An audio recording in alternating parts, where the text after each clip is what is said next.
Bismillahirrahmanirrahim. Assalamualaikum warahmatullahi wabarakatuh. Good afternoon, everyone. We want to continue our study about integral calculus and the topic of trigonometric function, especially on the inverse function of trigonometric function and its derivative, fungsi inverse trigonometri dan turunannya. 6 buah fungsi dasar trigonometri, apa saja itu? Ada sinus, kosinus, tangen, kotangen, sekan, dan kosekan. Telah kita definisikan pada bab sebelum-sebelumnya, yaitu tentang fungsi trigonometri. Kita telah menggunakannya juga dalam beberapa contoh soal. Nah, sekarang bagaimana dengan fungsi inverse dari fungsi trigonometri tersebut? Kita lihat dalam dua bagian. Yang pertama, inverse sinus dan kosinus. Terus yang kedua nanti inverse tangen dan sekan. Ya, inverse tangen dan sekan. Nah, untuk inverse sinus dan kosinus ini, dalam kasusnya kita batasi daerah asal dengan mempertahankan daerah hasilnya seluas mungkin. Namun, fungsi-fungsi tersebut tetap memiliki inverse. Ada banyak cara untuk melakukannya, tetapi yang kita pakai adalah seperti yang ada pada contoh ini, yaitu kita membatasi, sekali lagi, membatasi daerah asal dan mempertahankan daerah hasilnya seluas mungkin. Kita juga bisa memperlihatkan grafik fungsi inverse padanannya, seperti yang ada pada gambar berikut. Yaitu dia dicerminkan terhadap garis Y sama dengan X. Maka saudara perhatikan ini, yang ini adalah sebuah fungsi, sebuah grafik dari fungsi Y sama dengan sin X. Nah, untuk mencari inverse-nya, kita batasi terlebih dahulu daerah asal dari, untuk kasus ini kita batasi dari min pi per 2 sampai pi per 2. Dari min pi per 2 sampai pi per 2. Lihat, yang lainnya putus-putus kan? Sedangkan yang ini kurva Y sama dengan sin X, daerah asalnya adalah dari Y sama dari min pi per 2 sampai pi per 2. Nah, untuk ini fungsi inverse-nya adalah seperti yang pada grafik sebelah kanan ini. Ini Y sama dengan sin X. Kalau yang ini adalah Y sama dengan sin min 1X atau inverse sin dari X. Ya. Nah, lihat apa bedanya? Berarti nanti di sini min 1 sampai 1 batasannya juga ya, pencerminannya terhadap Y sama dengan X.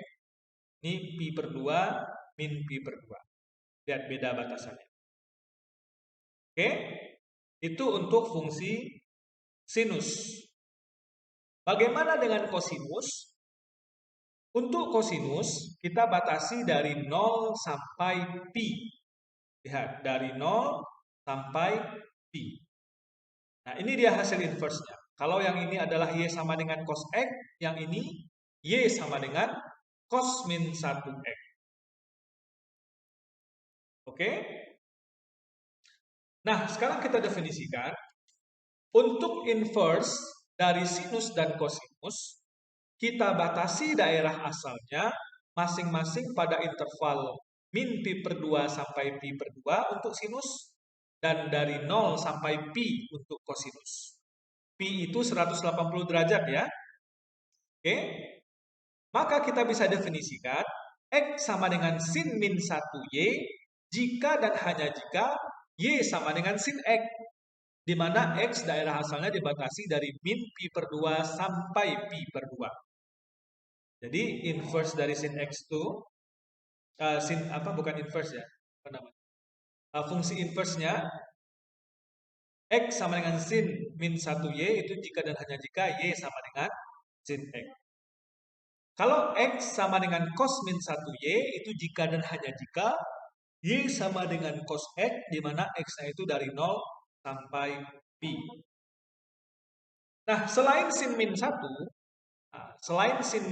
sin pangkat min 1, untuk inverse fungsi trigonometri juga sering dipakai simbol ini, ARC sin. dibaca arkes sin. Arkes sin itu sama dengan sin pangkat min 1. Arkes cos itu juga sama dengan cos pangkat min 1. Nah, sekarang contoh. Kita disuruh menghitung sin pangkat min 1 dari setengah akar 2. Apa maksudnya ini? Kalau dalam bahasa kita mencari sin sudut berapa yang hasilnya setengah akar 2. Berarti sudutnya nanti yang ditanya, berapa derajat. Jadi kalau sin min 1 setengah akar 2 ini artinya kita cari berapa sudutnya, berapa derajatnya. Nah, berapa ini? Yang hasilnya setengah akar 2 sin. Berapa? Ya, pi per 4 ya. Pi per 4.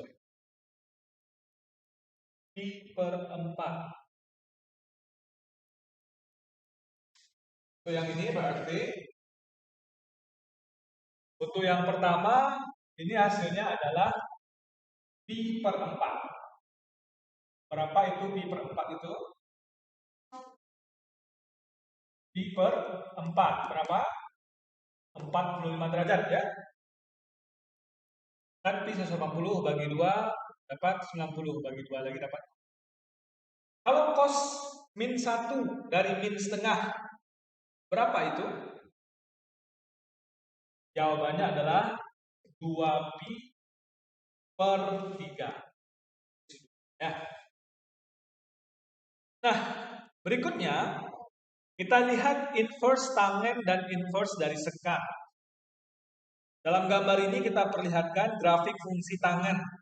Daerah asalnya terbatas dan yang ini sebelah kanan adalah merupakan grafik dari fungsi inverse dari tangen tersebut. Kalau ini fungsi tangennya yang kita batasi daerahnya adalah dari min pi per 2 sampai pi per 2, ini dia grafiknya. Nah, inverse-nya adalah yang ini. Gitu ya. Ini inverse. Oke, kalau untuk sekat bagaimana? Kita membatasi domainnya dari 0 sampai pi. Dari 0 sampai pi. Kalau fungsi sekat seperti ini grafiknya. Nah, kalau kita batasi maka inverse-nya adalah seperti ini. Sekan min 1 seperti ini grafik. Maka secara definisi kita bisa tulis untuk inverse dari tangen dan sekat kita batasi daerahnya. Kita batasi daerahnya ya. Yaitu untuk X sama dengan tan min 1Y jika dan hanya jika Y sama dengan tan X di mana X adalah dari min pi per 2 sampai pi per 2. Begitu juga dengan yang di bawah, X adalah sama dengan sekan min 1Y jika dan hanya jika Y sama dengan sekan X untuk X dari 0 sampai pi dan X itu tidak sama dengan pi per 2. Tidak sama dengan 90 derajat. Contoh, nah, kita disuruh contoh menghitung ini. Tan min 1 dari 1 berapa? Ya, 45 derajat ya. Untuk yang nomor B, sekan min 1 hasilnya 2 berapa? Sekan min 1 hasilnya 2. Nah, coba kita lihat. Untuk yang pertama, coba kita lihat. Untuk yang pertama, ini dengan mudah bisa kita cari ya. Hasilnya adalah pi per 4 atau 45 derajat. Tan 45 derajat adalah 1. Sedangkan untuk yang nomor B, kita bisa cari dengan kita rubah dulu sekan min 1 ini. Itu sama dengan cos min 1. Cos pangkat min 1 dari 1/2. Ya kan? Maka cos pangkat min 1 yang cos yang hasilnya setengah, cos berapa? Ya, betul ya. Cos pi per 3 atau 60 derajat. Cos 60 adalah setengah. Itu ya. Nah, ada 4 buah identitas yang berguna ya yang bisa kita pakai. Ya, namun sebelum itu ada bentuk umum yang bisa diambil di sini. Di bagian ini, lihat di bagian ini kita bisa ambil bahwa jika ada sekan min 1, sekan pangkat min 1Y, itu akan sama dengan cos pangkat min 1 seper Y. Oke? Ini perlu dicatat juga. Nah, berikutnya ada 4 buah identitas yang berguna yang bisa dipakai. Lihat, sin cos pangkat min 1x itu sama dengan akar 1 kurang x kuadrat. Ini di buku ada beberapa pembuktiannya ini ya, namun tidak kita bahas di sini, kita tinggal pakai. Kalau di buku saudara, lihat di halaman 359. Cos kali sin pangkat min 1x itu sama dengan akar 1 kurang x kuadrat. Kalau yang ini, sekan kali tan pangkat min 1x itu sama dengan akar 1 tambah x kuadrat. Kalau tan dikali sekan min 1x, sekan pangkat min 1x gitu ya, itu sama dengan x kuadrat kurang 1 akar atau min akar x kuadrat kurang 1. Jika x-nya lebih dari 1, ini yang pertama. Kalau kurang dari min 1, ini dia. Oke?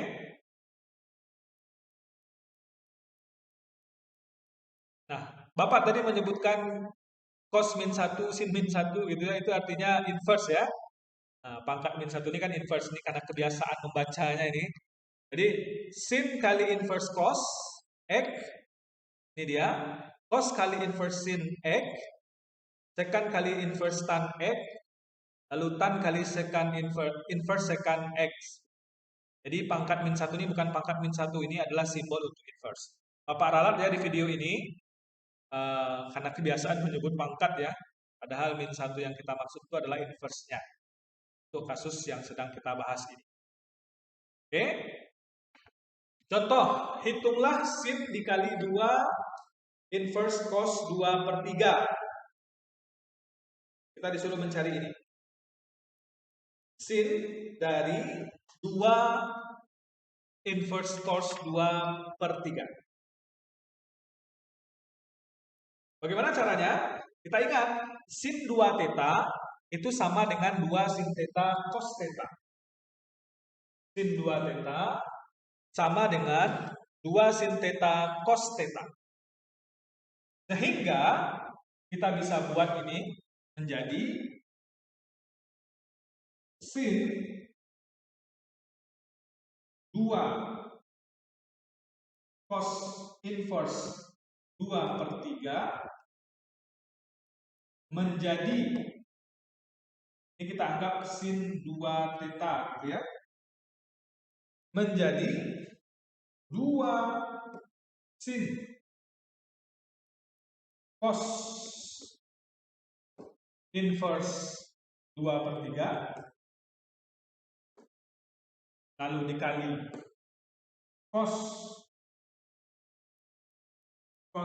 inverse 2/3 gitu ya. Kenapa? Karena ini sin 2 theta. Hasilnya adalah 2 sin theta cos theta. Maka selanjutnya kita ketahui dari 4 identitas tadi. Nah, lihat hubungan ini.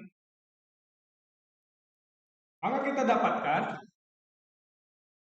duanya tetap ini menjadi akar 1 dikurang 2/3 kuadrat. Lalu dikali dengan yang ini, kan dia saling inverse ya. Sehingga dia menjadi 2/3 saja. Kan cos dikali dengan inverse cos. Ya kan? Nah, sehingga hasil ini menghasilkan 2 dikali 2, 4 per. Terus 4 akar 5 per 9 ya. Dia sudah dikalikan. Ini dia hasilnya. Kenapa bisa seperti ini? Lihat, ini kita rubah berdasarkan identitas, ini juga.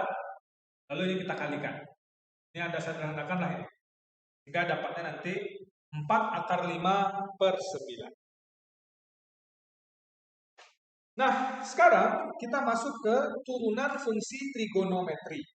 Nah, ingat kembali turunan fungsi trigonometri. Turunan sin X apa? Cos X.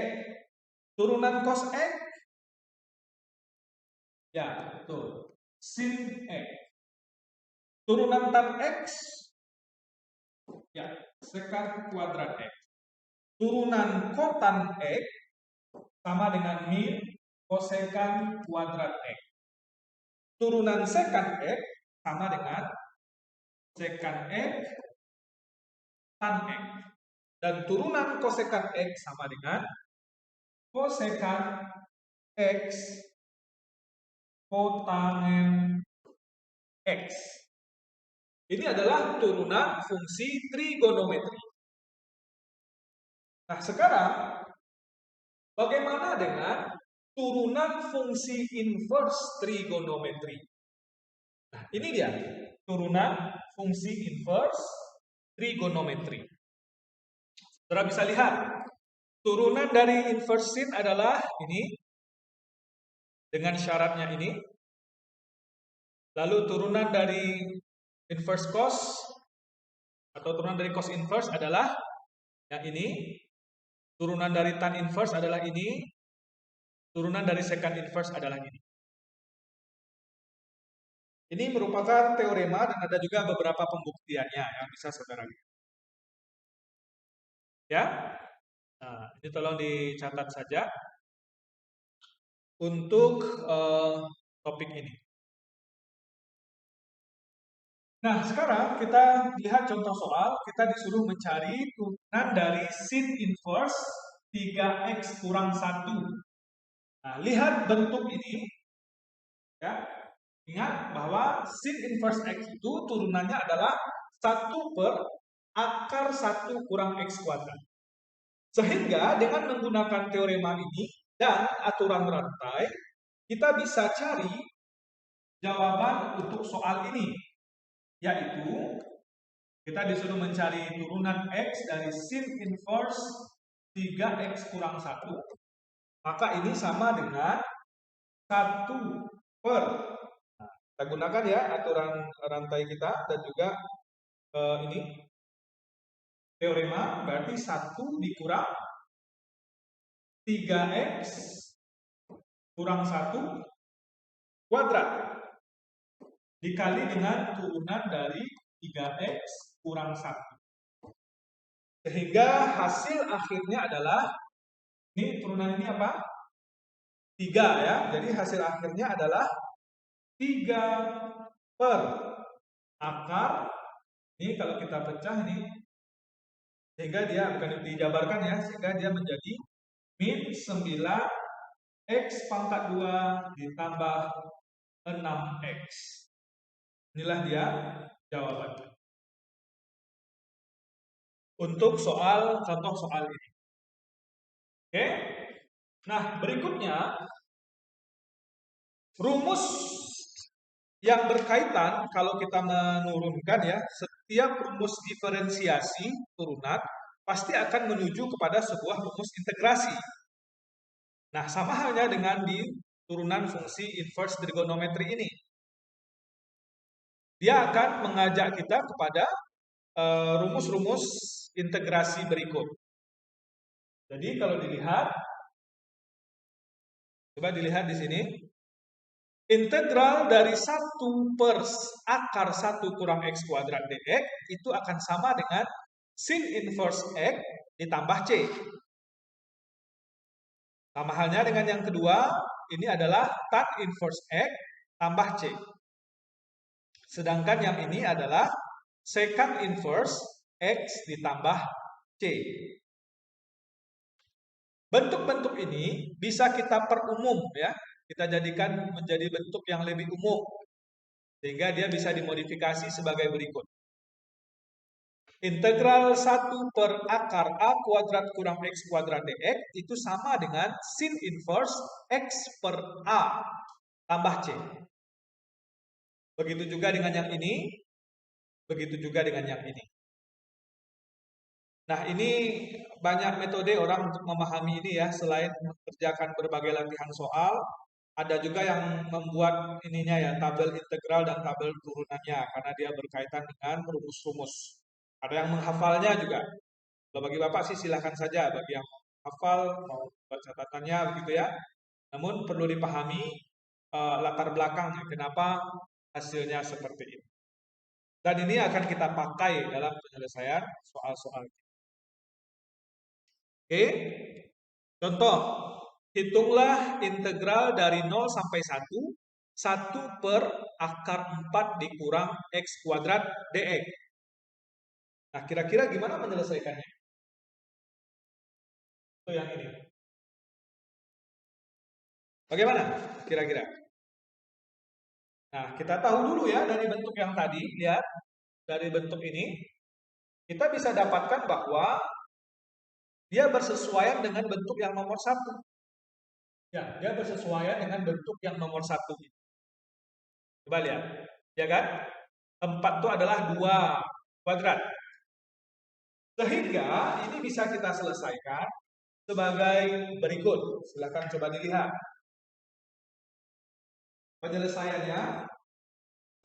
Jawab penyelesaiannya ya. Integral dari 0 sampai 1 akar 4 dikurang X kuadrat dx itu sama dengan sin inverse dari X per 2. Kenapa 2? Karena A-nya di sini kan 4. A kuadratnya 4, berarti A-nya adalah 2. Kalau sudah begini, kita tinggal memasukkan batasnya dari 0 sampai 1. Sehingga yang kita cari adalah sin inverse dari setengah dikurang dengan sin inverse dari 0. Maka yang kita dapatkan ini adalah 30 derajat. Ya. Sedangkan yang 0 berarti ya 0. Sehingga hasilnya adalah pi per 6. Atau 30 derajat. Oke? Oke ya. Ada satu lagi, contoh. Tentukan integral dari 0 sampai 1, 3 per akar 5 kurang 9x kuadrat. Nah, kita bisa memisalkan ya. Kita misalkan dengan, kalau U-nya 3x, kita misalkan U-nya 3x, lalu du-nya adalah 3 dx. Turunan U adalah du, turunan 3x adalah 3 dx. Nah, kita menghitungnya dengan integral du per A kuadrat kurang U kuadrat. Kita perhatikan bentuk seperti ini. Lalu kita misalkan ini. U-nya 3x, du-nya 3 dx. Sehingga penyelesaian kita menjadi integral 3 per akar 5 kurang 9x kuadrat dx ini menjadi 3 dx-nya adalah du kan? Menjadi integral 1 per 5 akar 5 kuadrat du. Karena sudah bisa kita ganti dengan yang ini. Ya kan? Betul. Nah, kalau sudah berbentuk ini, apa yang bisa kita ambil dari teorema tadi? Maka ini juga merupakan bentuk dari sin inverse U per akar 5. Kenapa akar 5? Ya, karena A-nya 5 kan. A kuadratnya 5, berarti A-nya adalah akar 5 ditambah C. Karena dia belum kita masukkan batas atas, batas bawah. Lalu ini kita kembalikan punya ke dalam X, berarti dia sin inverse 3X per akar 5 ditambah C. Ya, ditambah C. Nah, kalau mau diteruskan, ya tinggal dimasukkan batasnya lagi kan. Masukkan batasnya dari 0 sampai 1 dalam ini. Nah, ini semua ya. Masukkan batasnya dari 0 sampai 1, dapatlah hasilnya. Nah, itulah dia materi kita mengenai fungsi inverse trigonometri, turunannya, dan juga beberapa rumus integrasi yang berkaitan dengan turunan fungsi inverse tersebut. Selamat belajar, terima kasih. Assalamualaikum warahmatullahi wabarakatuh.